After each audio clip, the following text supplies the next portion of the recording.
Selamun Aleyküm Şeyx. Aleyküm salam. Sələflər firqələrə bölünməkdən çəkindirir. Bəs nəyin üzərində birləşmək lazımdır?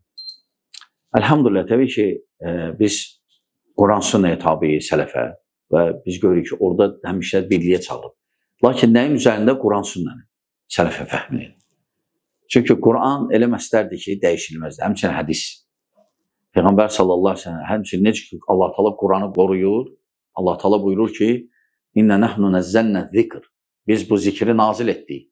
Və inna lehu lahafizun. Və biz bu zikri, yəni bu Quranı qoruyucuq. Həmçinin bura daxildir sünnə.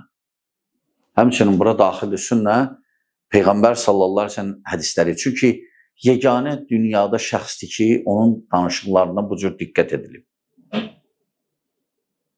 Diqqət edilib. Səhih ayrılıb, zəif ayrılıb, uydurma ayrılıb.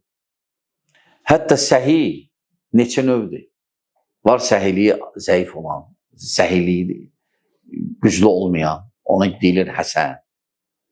Var elə zəiflər var, o hədis elmidir. Başqa məsələlərdir, bu elmi məsələlərdir hədis elmi. Yəni, xülasə demək istəyirəm ki, Allah necə Quranı vəd edib qorumağa, həmçinin hədisləri də qorumağa, bu qorumağa daxildir. Çünki Peyğəmbər sallallahu əleyhi və səlləm yeganə şəxsdir. Bütün Peyğəmbərlərin içindədir. Adı indiyəcən hamı eşidir. Hamı eşidir adı. Gündə 5 dəfə azanda. Yeganə adamdır. Həmçinin onun dedikləri Qurandan sonra yeganə adamdır ki, bu cür xidmət olunur.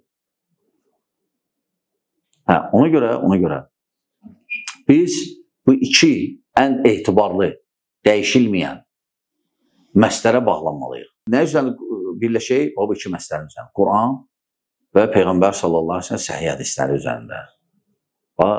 Bunda olmalıdır. Aydındır, birləşmək, bəli.